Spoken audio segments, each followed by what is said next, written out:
Chat. Chat. We're back again, chat. We're back again. Back again. Dude's got some GameStop articles to read, which is nice. Some content. You gotta love that. Got the Seeking Alpha one. I don't think I want to make a stream clip about the retro consoles. I think this one was good. This one's probably the same article posted again. Yeah, these guys like copy and paste their articles all the time. It's weird. So I guess only two. What does this one look like? Yeah, not great. I mean, I guess we could put those two together. But it's still just the same articles, basically. So I don't think, I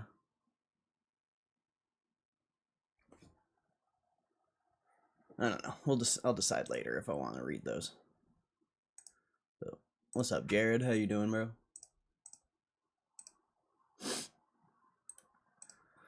Go through news for a second. Super Micro's down 25%. Employee charged with smuggling NVIDIA chips to China. Turned 33 today. Well, happy birthday, bro. We're like the same age.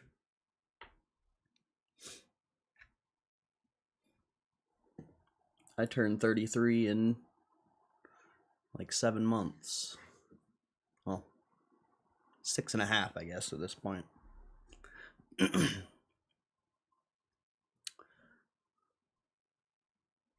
Doing anything cool for your birthday? Golden parachutes, see treasure yields climb, bond sell off. Chuck Norris died. That's sad. That was like an hour or two ago. Tax refund could be smaller. U.S. says Cuba is prohibited from taking Russian oil. Rate cut possible later in the year. Yeah, you might get a rate cut in December. It's so stupid. So stupid.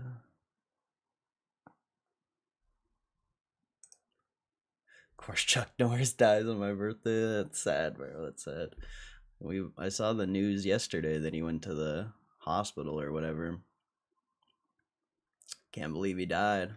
It's wild. Oh yeah, the Peaky Blinder movie's out today, I think. The Peaky fucking Blinders. What's up, Moose?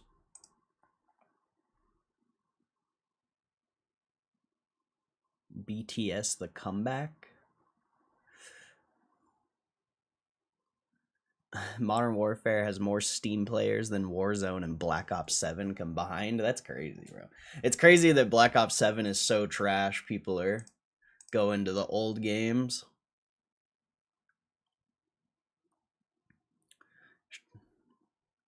Mr. Beast offers to fund a Naruto anime remake. Stranger Things star predicts globetrotting future for Murray Bowman. What? Traveling the world. Oh, good for him.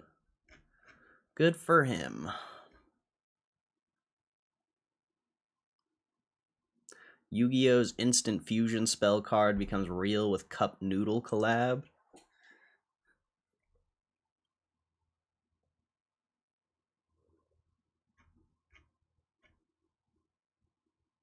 Yu-Gi-Oh! Counting down to the weekend. Nice, nice.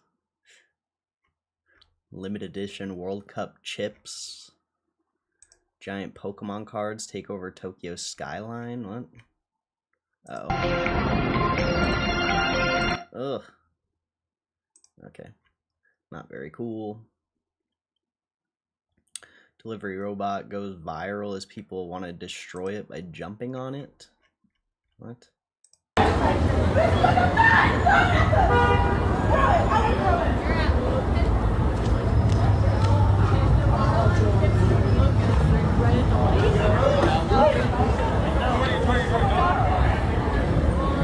What the fuck, dude? I thought he was actually gonna jump on it.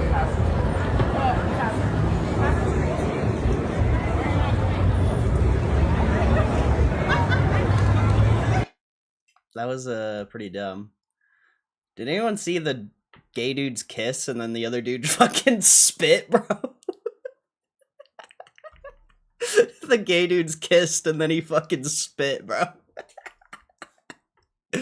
That's hilarious. That was hilarious, bro. He's not gay enough, apparently. Not gay enough.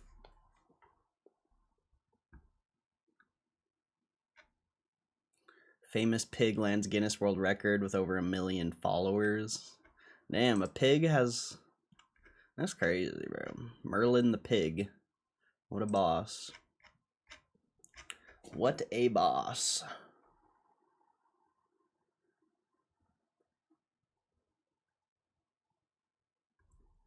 Marathon players discover slide cancel exploit. New dinosaur species discovered in South Korea for the first time in 15 years. Live Nation CEO blasts disgusting leaked messages about robbing fans.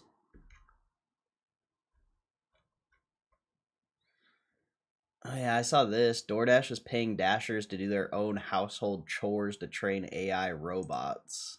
I thought that was interesting. It made me want to download DoorDash to see if it's actually something, you know, something interesting. You know, could you actually make okay money doing something like that? I don't know. But I deleted my DoorDash account, so not really sure. Not really sure that I want to get it back, to be fair. But kind of a weird update. I don't think I want to be training AI either, even though I probably do it every day by going live on stream.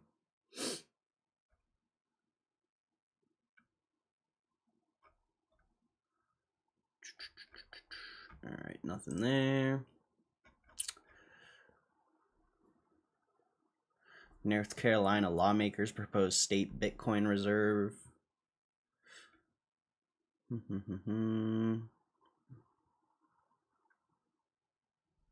nothing there. I'd imagine there's not much news.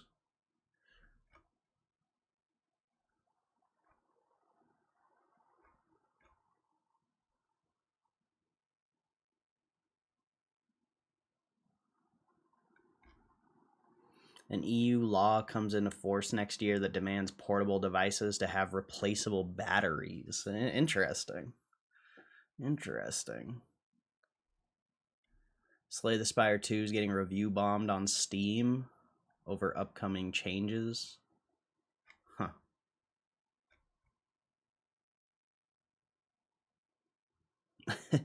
New Steam hit is all about running a rental store in the 90s, and it's rad. Retro Rewind. Store simulator game. Huh. Retro Rewind, huh? I want to see this shit.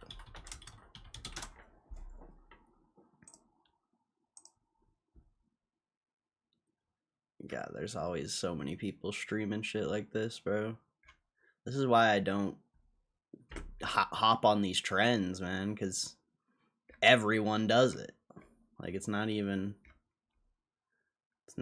cool. You can't stand out at all. Oh, at some point, right? Yeah, look how many people are streaming this, dude. Like, that's ridiculous. I don't think they're even all loading. Fucking insane.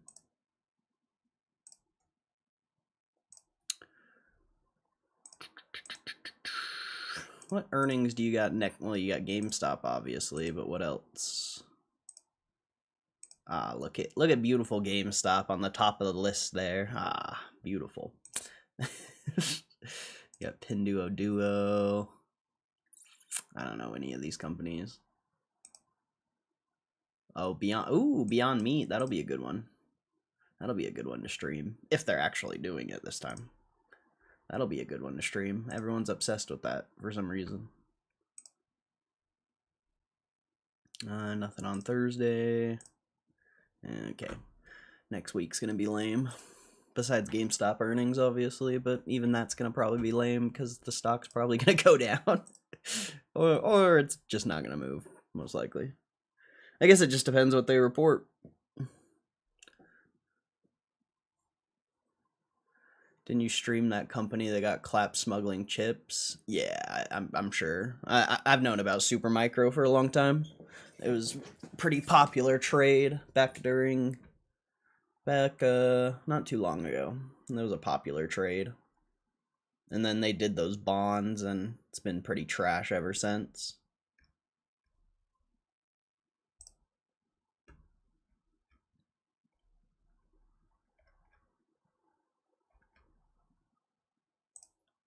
Yeah, big down day for smuggling chips into China, I suppose.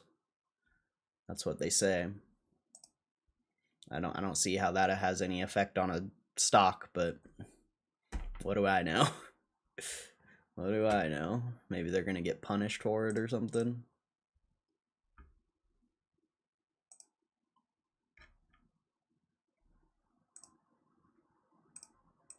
But I don't see that why that would be. But the only way I see that being an issue is if they're gonna get punished like bad.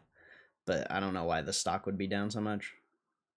Oh, co-founder of major data center company has been charged with smuggling 2.5 billion in AI chips to China. 3 Chinese businessmen have been charged by the U.S. government for allegedly diverting high-performance computer servers assembled in the U.S. and integrating sophisticated U.S. artificial intelligence technology to China.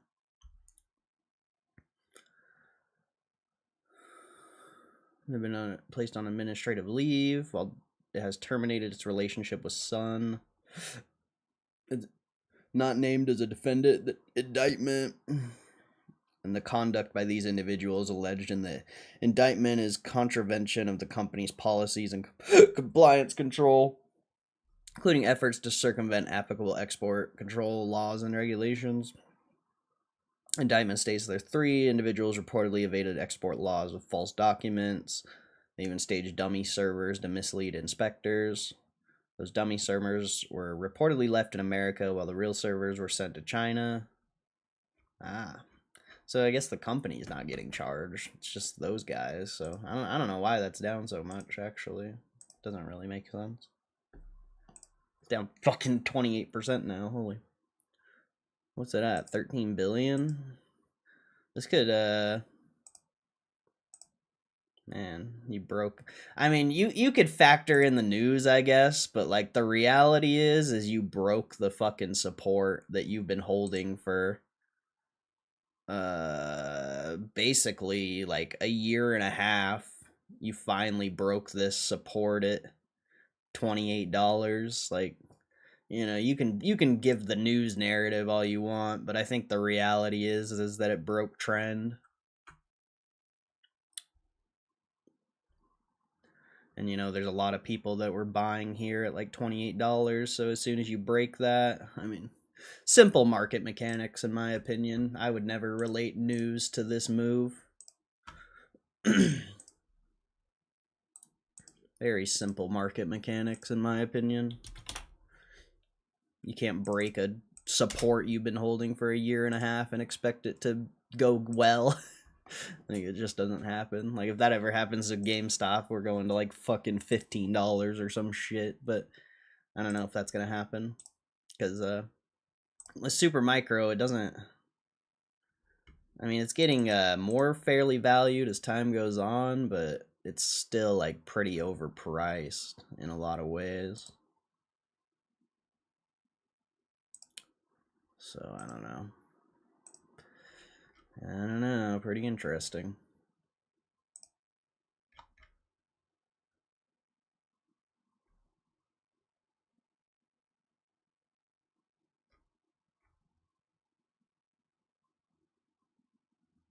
Best Fallout games, 99 cents. New Vegas is 99 cents. That's cool. Oh yeah, I hit a clip on Rocket League.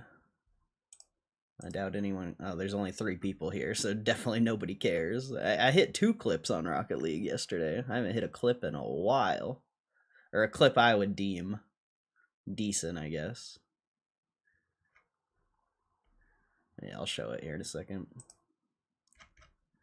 Get through this. See if there's anything.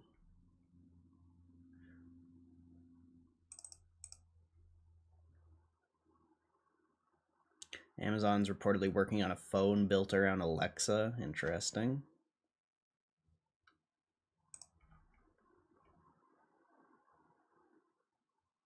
Blue Origin wants to put AI data centers in space. Who doesn't? OpenAI is putting ChatGPT, its browser, and code generator into one desktop app. Ooh, that's kind of cool. Usually, I mean, I hate AI, but that's kind of cool. Hopefully there's no music playing on Rocket League. Okay, I don't think there's music. Let's see. States are suing the EPA for relinquishing its role as a greenhouse gas emission regulator. Amazon acquires autonomous robot startup River. DoorDash will start paying gig workers for creating content to train AI models. Does this have more info on that? Not really. I wonder if there's like a video or something of that.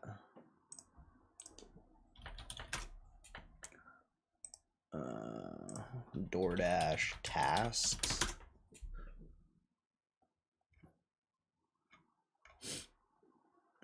There's some people talking about it, but I don't think yeah,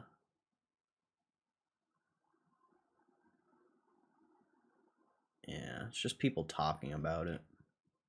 Nobody actually doing it.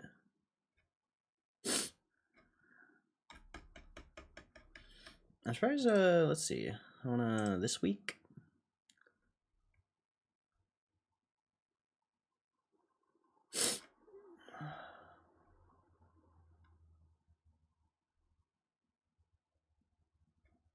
Damn, I could make a stream clip about that. Potentially. It's not really not many people have made videos about this.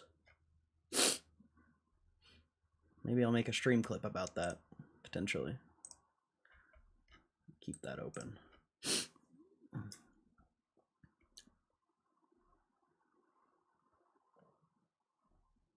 Nothing there.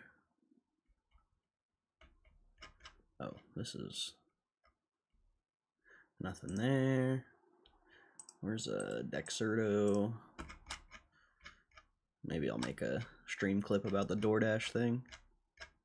Because I also have DoorDash content on my channel, so could be decent. Could be decent. Alrighty. I guess let's get into the GameStop articles. Oh wait, I'll show the Rocket League clips real quick. What is this? Bracket rivalry, 8 teams, 1 champion. Choose your duo, equip their title, and score goals to help them win their matchups and advance to a live show match at RLCS Paris. Visit the website. What?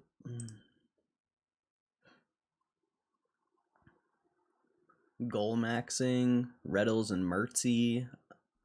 K-Dop and Fairy Peak? Oh, I gotta support K-Dop and Fairy Peak, right? Garrett G. Ugh, that's tough. I don't know Jamaican Coconut, though, so I feel like I gotta... Musty? Oh, Musty's in one, too, though? Oh, that's tough. That's tough. I think I gotta support K-Dop and Fairy Peak, though. Yeah, it's got to be K-Dop and Fairy Peak, bro. It's got to be. Those are OGs, bro. Those are OGs. OGs.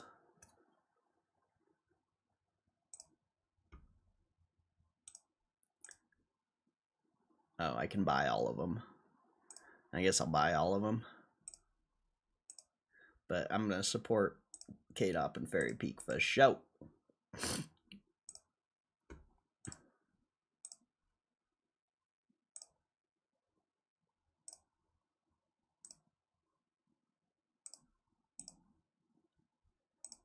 What's up, Hugh G?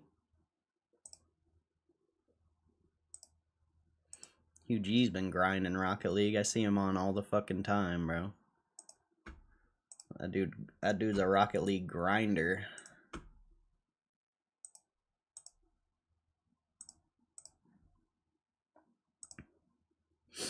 Cracked Captain. I like that name, but you just gotta support K-Dop and Fairy Peak. Those are OGs, bro. Those are the OG best players in the world.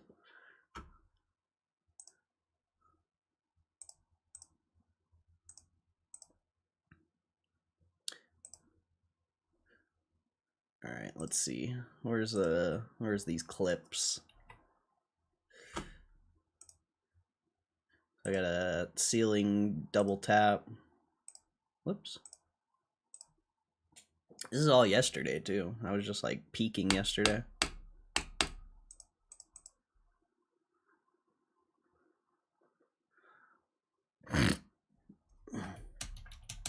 Where is it? We're red. I think it's here, right? Oh no. Burke scored that. Let's see. Here? No. Or is this? No. Where is it? It's gotta be this one? Holy shit, what was I doing there? Yeah, it's this one. Boom. Didn't even need to flip into it, but decent shot. Decent shot. I'll take it. Not really the best clip. I like the other one more. How do I get out of here?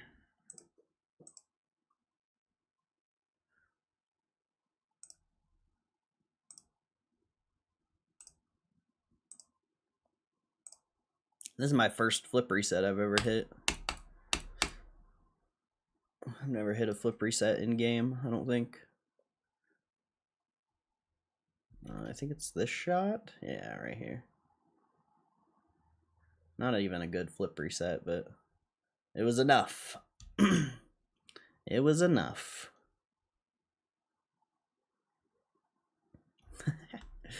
Yeah, pretty cool, pretty cool. Pretty exciting.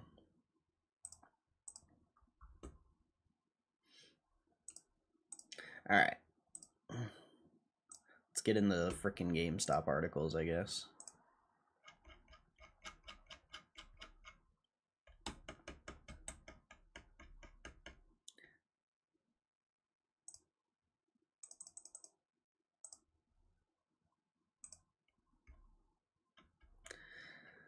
Let's get into these. All right.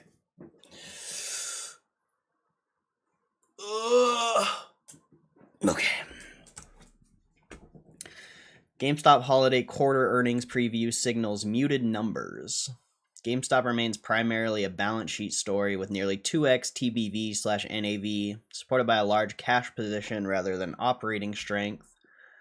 FQ4 expectations are muted, with likely declining revenues and modest profitability, a significant portion of which is driven by interest income.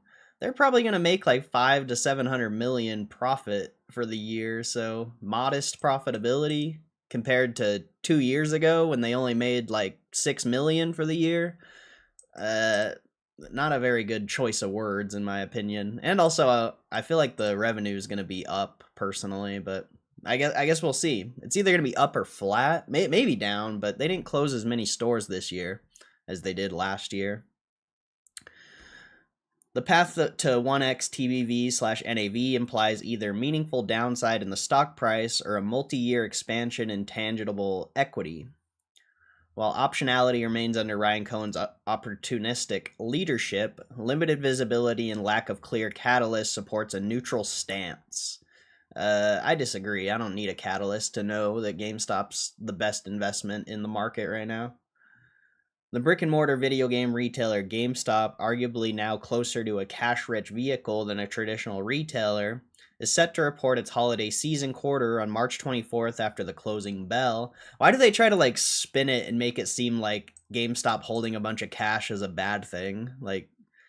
Any good business person would find that positive, especially in today's economic environment when cash is making you 3 to 4%.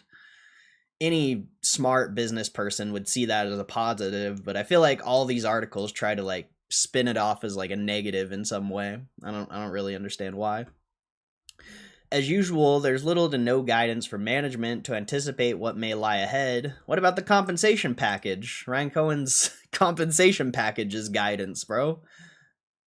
The only assumption is that the top line will probably continue to decline and the business will continue to operate with low profitability, with half of the profits coming from interest on the firm's investments. Low profitability? Bro, they're probably going to make over $1 billion in profit next year, or 2026, I guess I should say. And like I said at the beginning of this, they're going to pull 500 to 700 million for 2025. So I don't get how that's low profitability when they were losing hundreds of millions of dollars not too long ago. In my previous thesis, I argued that its mega robust cash balance offers limited downside risk to the thesis, but at the same time contrasts with the lack of sufficient predictability to model an upside case. Despite recent unconventional news events leading GME to outperform the broader market throughout this year, the thesis remains blurry, but arguably with an implicit optionality, given an unconventional CEO and largest shareholder being able to pull a card out of his sleeve at any time. I think GameStop's performing the broader market because the broader market's overvalued and GameStop's fairly valued, but, whatever. Spin it however you want. Spin it however you want. GameStop up 15.69% while the S&P's down 3%. Okay. Yeah. Sure. Even though I see GameStop increasingly trading towards fundamentals and less as a quote meme, I maintain a neutral rating before FQ4. Why can't people just be bullish on it? It has no debt. It's super profitable. The stock's fairly valued compared to the business. Why are people so weird about this stock? I just don't get it, man. I just don't get it. People are buying things that are couple $100 billion or couple $100 million companies that are priced in at 10 billion market cap, and they think those are good. So I don't know, man. People's views on GameStop are so weird. Valuation anchored in the balance sheet. First of all, GameStop shares returned to trading as a meme, by which I mean soaring without fundamentals, right in early February of this year, after famed investor Michael Big Short Burry revealed a bullish position in GME through a long and fun-to-read thesis on its private Substack account. From his post, I highlight this specific part. I own GME. I've been buying recently. I expect I am buying at maybe soon 1x tangible book value / 1x net asset value, and getting a young Ryan Cohen investing and deploying the company's capital and cash flows, perhaps for the next 50 years. It is not too difficult to predict that GME will tend to trade at 1x TBV / 1x NAV in the near future, either through price or fundamentals. Today, GameStop has stockholders' equity of $5.3 billion, zero goodwill, and zero intangibles, and a market cap of $10.46 billion, which implies trading at 1.97x tangible book value. And because there are no relevant intangibles in the balance sheet, net asset value is essentially identical to tangible book value, so GME almost trades at almost 2x NAV. So it's not for long. Not for long. Thus, Burry's thesis is that the TBV and NAV multiple will eventually be cut in half, and this can happen in two ways. One, either the market cap collapses with a strong correction, or two, the denominator, TBV/NAV, will grow materially over time, either by cash retention and eventually an efficient capital allocation by Ryan Cohen and his team. I feel like two is the more likely scenario. I mean, the stock could collapse, but I just don't really see that happening, honestly. At this point, it'd be pretty insane if that happened at this point. And even if it did, I would just buy more. I would go get a loan or something straight up. Like, not financial advice, but that's what I would do. In comparative God damn it. In comparative terms, considering that in fiscal year 24, referring to 2023, GME reported a stockholders' equity of $1.34 billion and traded in a range of $7 billion market cap, the TBV/NAV multiple exceeded 5x. But realistically, for GME to trade at 1x TBV/NAV in the near future, it is necessary that at the same time, the TBV would need to double in value at a constant price. Obviously, this is a huge leap and is very difficult to count on a Roaring Kitty return event to make shares skyrocket to the moon again, and with that, raise billions in equity issuance. I don't think Roaring Kitty was the reason the stock went up during that time, but whatever. And also, what stock out there has 1x TBV/NAV? What good, profitable business even has that? Most businesses that have 1x TBV/NAV are declining businesses that aren't doing well. So I also don't understand why he's putting so much emphasis on this. Like, GameStop's a profitable, good business. Like, it's not going to trade at 1x TBV or net asset value. Obviously, let's see. There's no visibility that GameStop today can double its TBV via normal operation, or can it? Doing the math, anticipating a target of 1x TBV today, there's a gap to be filled of $5.16 billion, but in the last 12 months, GameStop generated $583 million in operating cash flows. A meaningful portion of this cash generation is explained by interest income on its $8.8 billion cash balance, resulting in $282.5 million of interest income, yield of 3.4%. That's actually the first time I've seen someone actually get that right, so good job. Predicting that this cash generation will continue to grow at a conservative pace of 5% per year, it would take 7 to 8 years for the TBV gap to be filled. The other faster path is that 1x TBV/NAV divided by the 447.9 million outstanding shares results in a target price of 11.84 at a 49% drop from current prices. I don't think this is a binary scenario. Either a 50% collapse in GME or TBV doubling in 6 to 9 years is not a base case. I believe that the greatest probability would be some compression of multiple and some growth of TBV. Mr. Burry's insight practically leads me to visualize GameStop's thesis through a lens that the market doesn't need to, quote, break the stock, and neither does GME need to execute perfectly.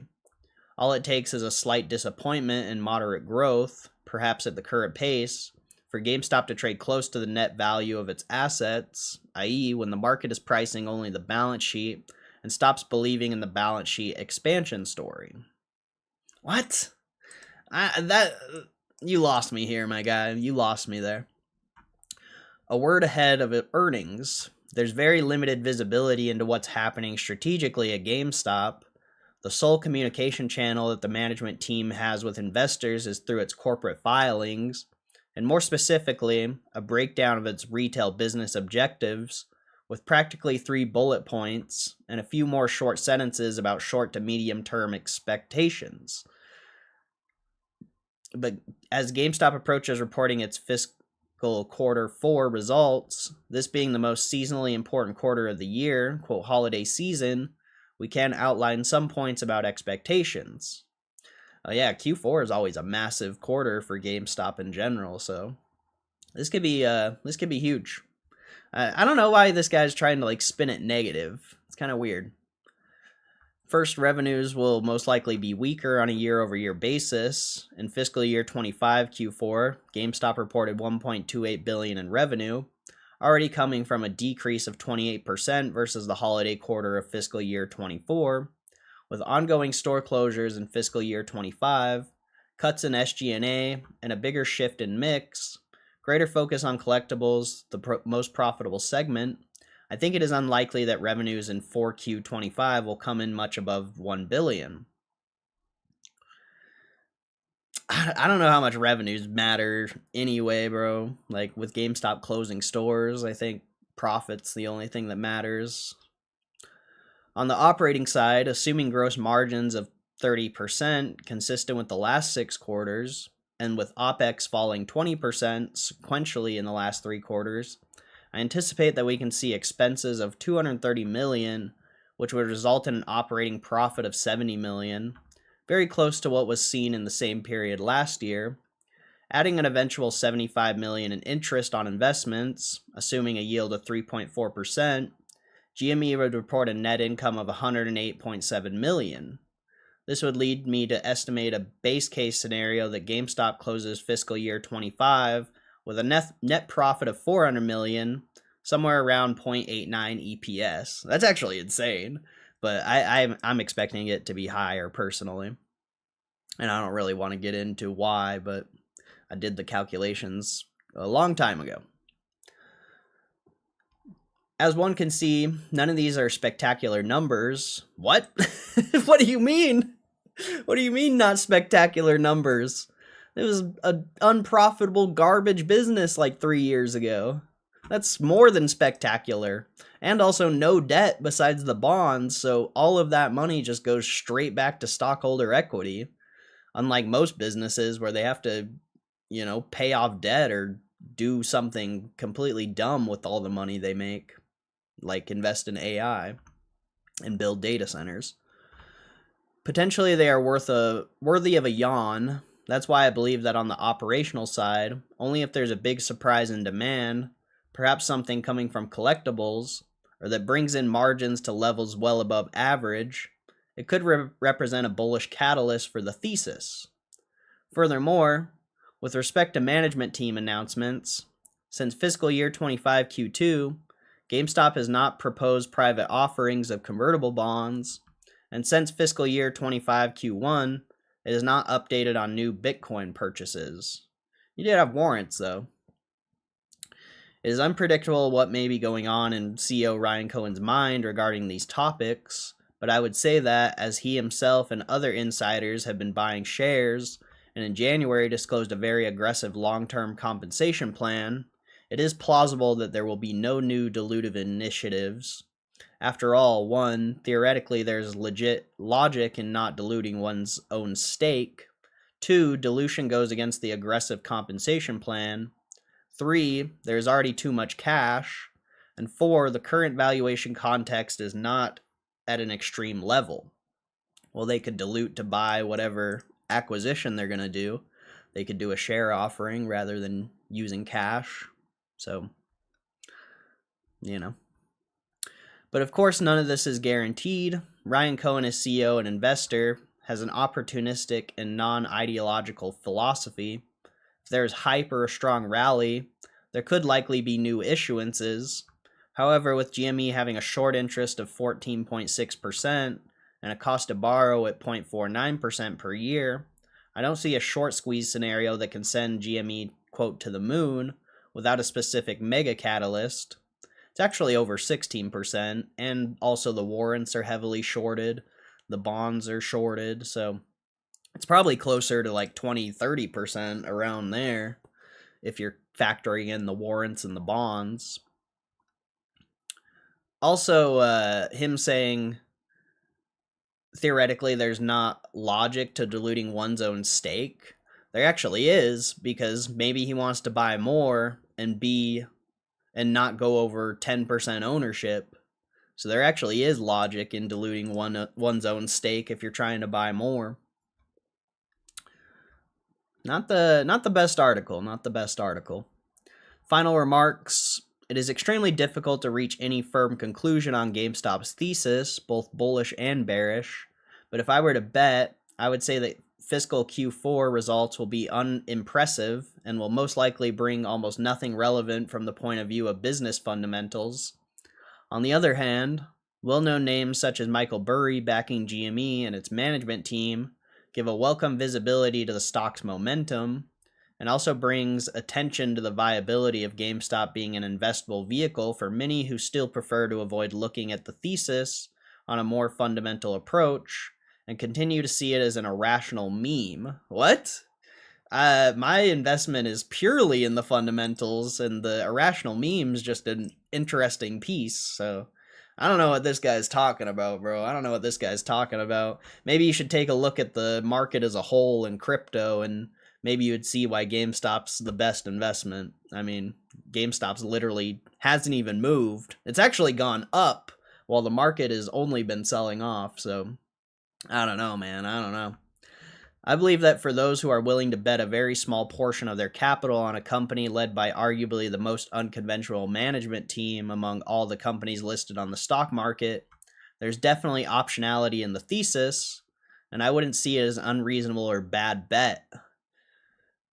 I put all my money on Ryan Cohen, baby. The small portion? Boring.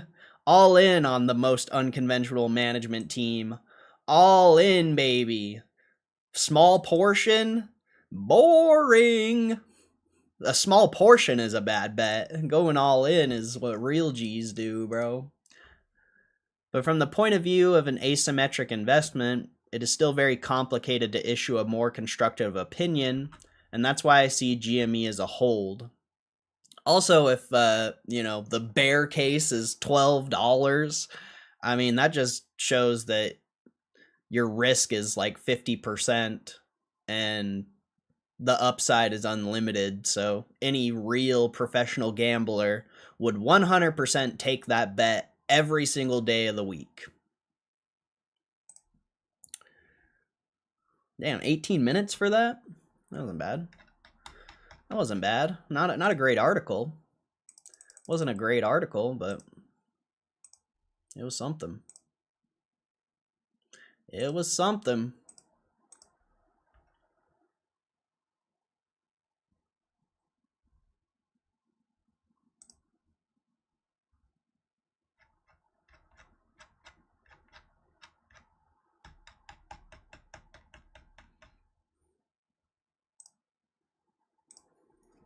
It's 11:30. I don't know if I'm going to stay till market close, but there's too many ads on. Can I get rid of that ad? Thank you. Get out of here with your ads, bro.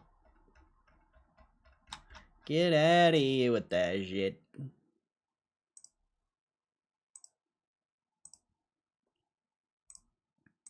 Get out of here with all these ads, man. Wait, is this the same article? No. Okay. We'll check that. We'll do this one too. We'll do this one too. Bro, screw these ads though. Shit's annoying.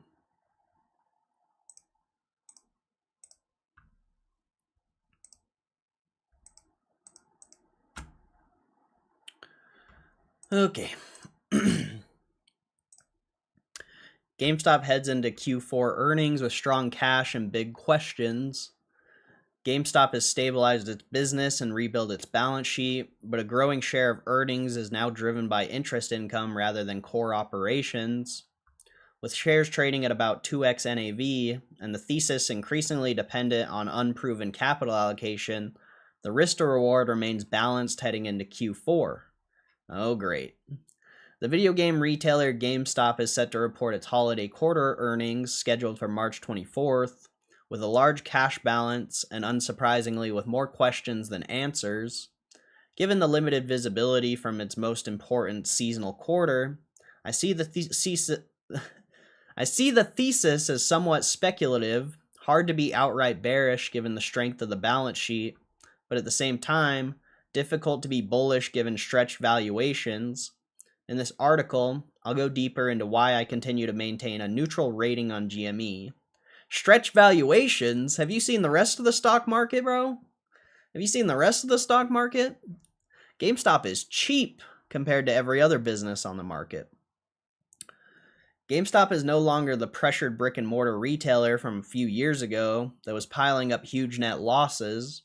Under CEO Ryan Cohen, the business has clearly stabilized with a very disciplined cost structure, and profitability has returned, though much of that has been driven by returns on that cash pile built through equity issuances and convertible bonds.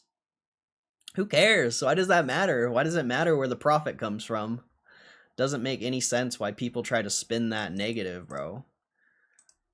That being said, as GameStop seems to be moving away from its meme stock territory toward a more fundamental story, valuations still sit at a meaningful premium to its underlying assets, which reframes the investment case entirely.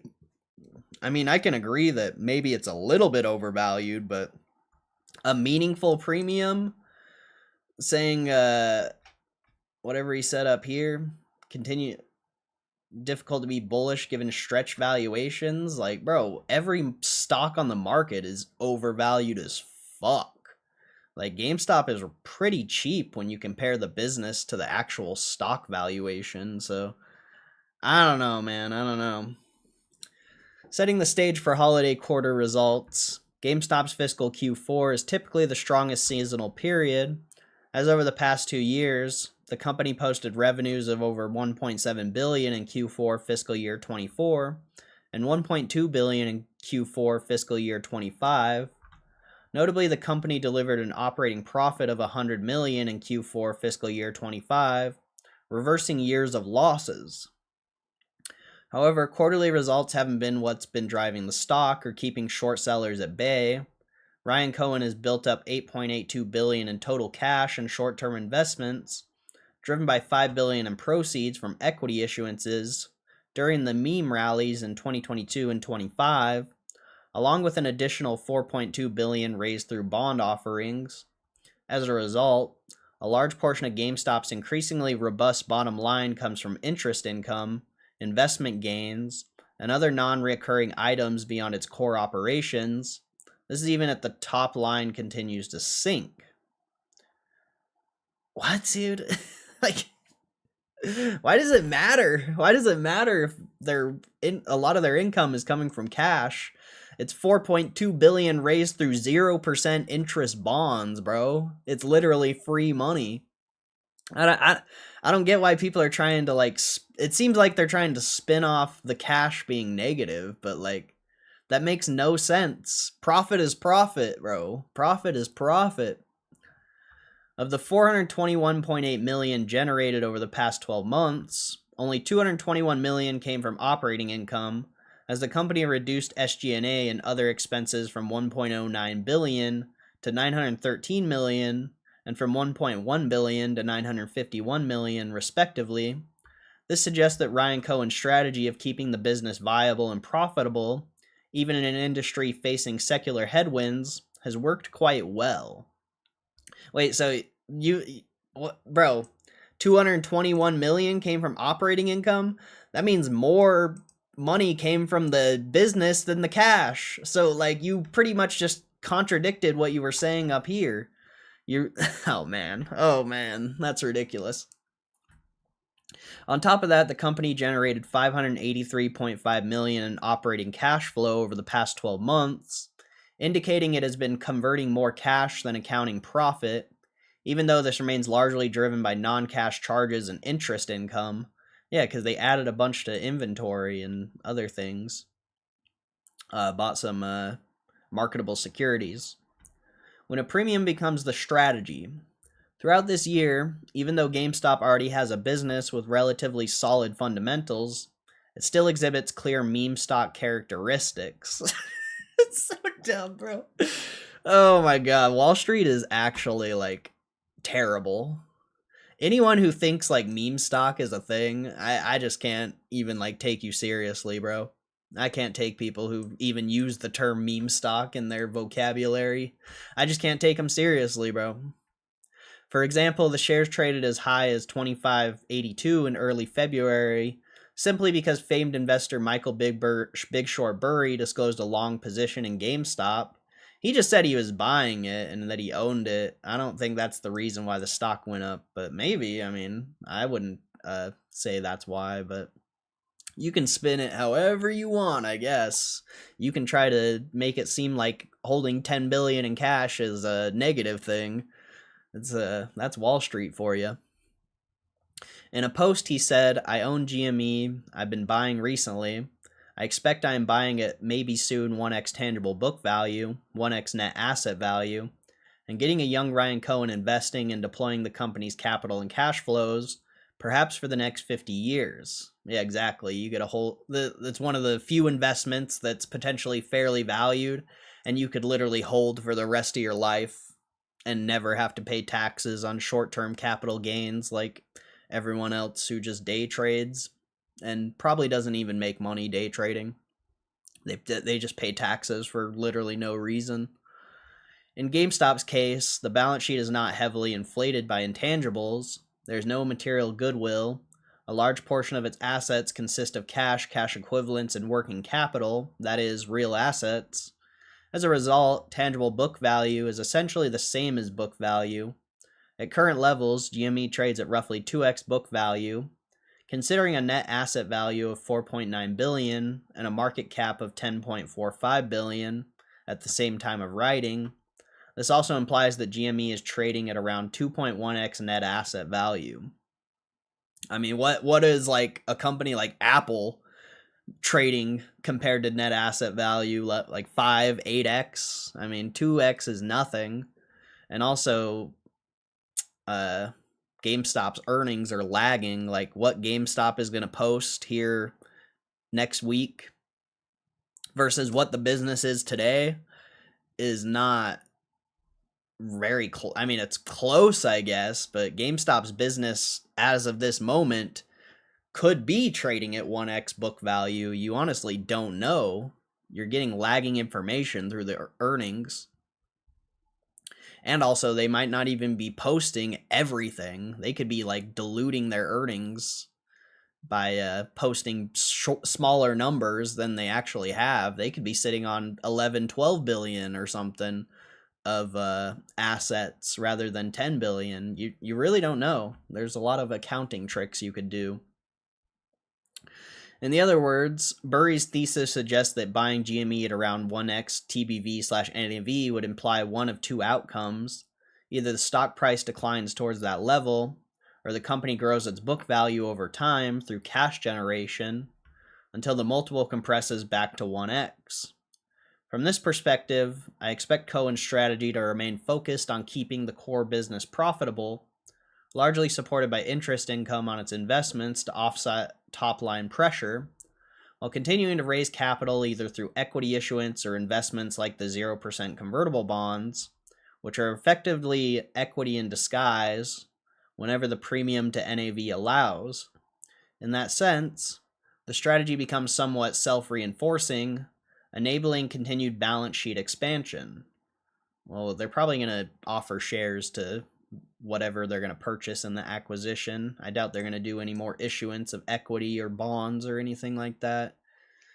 If they're going to dilute, it's probably going to be a share offering for whatever they're going to buy. But who knows? You know, maybe the stock squeezes and they do an equity issuance. I think that would be very intelligent. What to expect from Q4? In the absence of any real consensus on GameStop ahead of earnings, and with little to no guidance from management, I would expect the holiday quarter to follow the same pattern as previous ones, slowing top-line growth alongside accelerating bottom-line growth, driven partly by operations and partly by investment income. I also expect collectibles to be the highlight, accounting for an increasingly larger share of the mix, especially driven by the trading card business, though this is still far from being a standalone, quote, proof of concept. There's also a lot of good games that came out recently, so the video game sales could be decent. You never know. For the full year fiscal year 2026, I estimate that GameStop could reach around $500 million in net income, which would be quite remarkable considering that between 2018 and 2024, the company operated at a significant net loss, while revenue declined from $6 billion in 2022 to roughly $3.8 billion over the last 12 months. Yeah, I don't think revenue matters, bro. I don't think revenue matters. I do not expect any major announcements from management regarding capital allocation into new assets. That being said, I wouldn't rule out another round of convertible bond issuance aimed at expanding the balance sheet, which could act as a positive catalyst for the stock, particularly by making book/NAV multiples more attractive. I'm going to say that regarding capital allocation and new assets, when Ryan Cohen literally did an interview saying they're going to do an acquisition, like, what do you mean? There's going to be a major announcement coming up. It's just nobody knows when it's going to be. Is GME a buy according to Wall Street analysts? Since the GME meme rallies, Wall Street has largely stepped away from covering the stock, leaving no formal consensus on a target price. That said, recommendation trends still point to around 90 hold rating as of March, suggesting that the market overall prefers to stay on the sidelines for now. Well, good, stay on the sidelines. I keep staying on the sidelines. I need more shares. Mixed feelings again going into Q4. GameStop is no longer a struggling retailer, which is why I'm removing my bearish rating on the stock, but it can't yet be considered a true capital allocator either. The management team deserves significant credit for rebuilding the balance sheet and improving profitability. However, at around 2x NAV, the valuation already embeds a meaningful execution hurdle that remains unproven and is unlikely to change in Q4. It's hard to be constructive on a business without clear evidence of capital allocation returns, or by simply speculating on whether GME will raise more equity, whether through stock issuance or convertible bonds.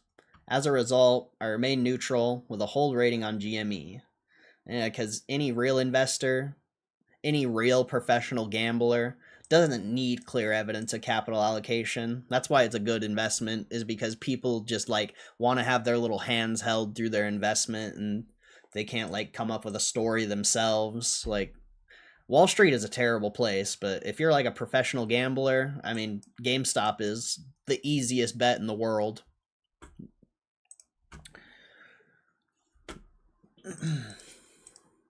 Wow, what a dead stream, bro. We're almost in an hour with 27 views. That's bad. That's bad. That is bad.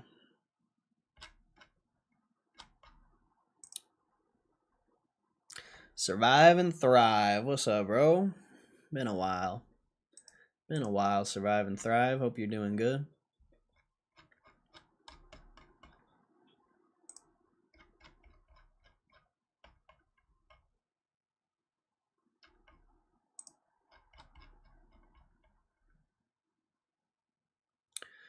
I guess I'll make a stream clip about this. Why not?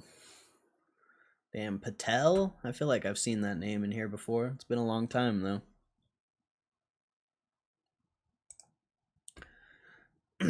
DoorDash will start paying gig workers for creating content to train AI models. DoorDash has launched a new option for its gig economy workers to earn some extra cash. The delivery service introduced tasks, which is described as short activities Dashers can complete between deliveries or in their own time. It gives taking pictures of restaurant dishes or recording video of unscripted conversations in languages other than English as examples. These materials will be used to train artificial intelligence and robotics models. I mean, that's pretty cool that DoorDash is actually paying people to train models rather than just stealing all the content like every other AI business. A representative from DoorDash told Bloomberg News that it'll use task content for evaluating its in-house AI models, as well as those made by its partner companies in retail, insurance, hospitality, and tech. DoorDash is piloting a standalone app for tasks where Dashers will submit their content. The blog post notes that pay will be displayed up front, and compensation will vary based on the complexity of the activity. This idea isn't new. We've seen other startups in AI and robotics offering payments for content filmed by regular people. Considering how many lawsuits are underway against AI companies that have already benefited from unauthorized use of copyrighted material, at least this approach lets people be directly compensated for training content.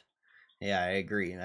And it's cool to just see DoorDash trying to put more money in the pockets of the people that use its platform. DoorDash is paying Dashers to do their own household chores to train AI robots. DoorDash is literally paying Dashers to wash dishes, cook food, and make their beds as part of a new way to train AI robots. As reported by Bloomberg, the company launched a new app called Tasks, where couriers can film themselves completing daily chores. These paid opportunities include things such as recording an unscripted conversation in Spanish, making a bed, washing dishes by hand, loading a dishwasher, trimming plants, or cooking with a frying pan. DoorDash says the photos and videos workers submit will be used to train and test its AI systems, along with tools used by partners across retail, insurance, hospitality, and tech, a spokesperson explained. DoorDash rolls out tasks for Dashers to make more money. The company is also rolling out new in-app digital tasks for couriers. These include snapping photos of meals for restaurant menus, capturing hotel entrances to mark drop-off spots, and scanning store shelves to track inventory. It's simple. You can't deliver to a door you can't find or get someone milk if you don't know what's on the shelf. These are the kinds of real-world problems we've been solving for over a decade, and we realized the same capabilities that helped us could help other businesses too, DoorDash Task General Manager Ethan Betty said. The goal of Tasks is to help more businesses understand what's happening on the ground and gather new insights, all while giving Dashers a new way to earn on their own terms. There are more than 8 million Dashers who can reach almost anywhere in the US and who want to earn flexibility beyond delivery. DoorDash has the pay for tasks app is all up front and varies based on the complexity of the activity. Task is currently available in select cities across the United States, but excludes California, New York City, Seattle, and Colorado. And they have a little photo here. Record washing at least 5 dishes, showing scrubbing and rinsing clearly with hands, sink, and items fully visible. At least one hand must be visible in the frame while recording. Hold each clean dish steady in frame for a few seconds before moving to the next dish. So, kind of interesting, kind of cool. A cool update for DoorDash. I'd kind of want to try this out, but I don't know if I will or not. Okay, there's that.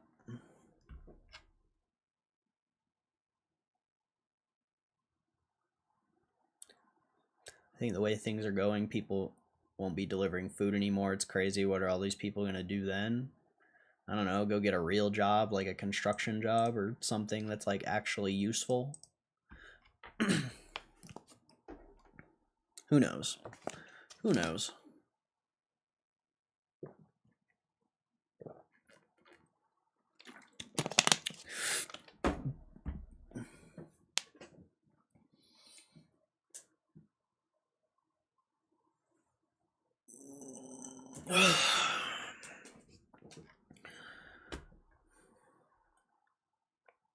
Alright, is there any other articles to read? I don't think so. Time is it? 12?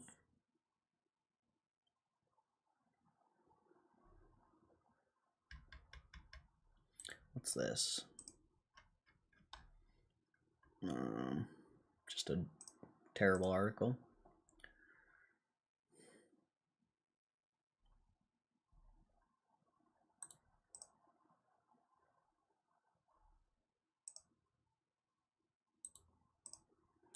I guess I could put both of these into one stream clip, maybe.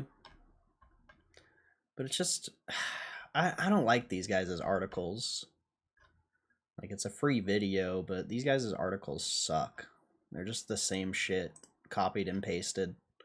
Little bit different numbers every time. Like, I don't even want to read this. I don't even care. It's a free video, but I don't want to read it.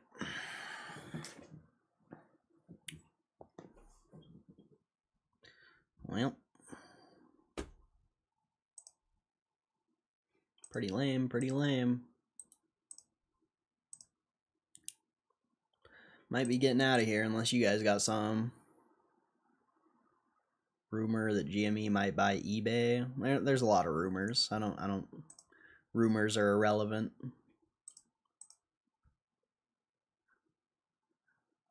Bye bye Dashers. Thank you Dashers.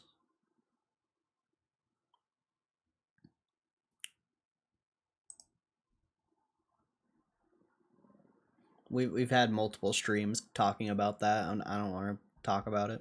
Like talking about something that's probably not even going to happen. I don't want to talk about it.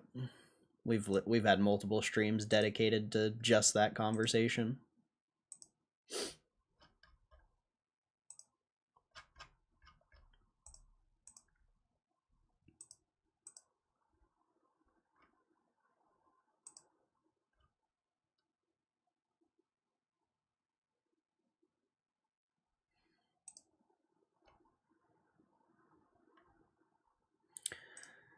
Yep. Well, that's lame. That's lame.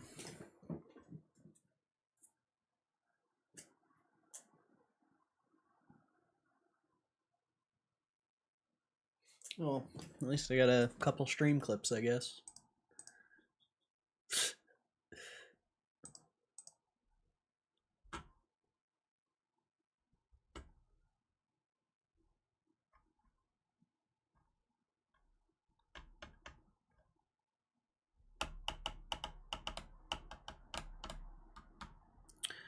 Probably nothing on Reddit.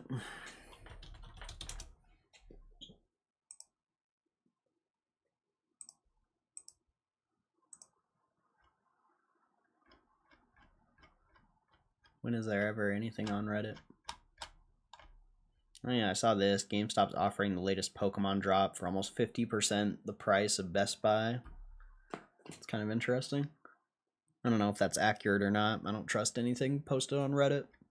But if it is accurate, it's kind of interesting.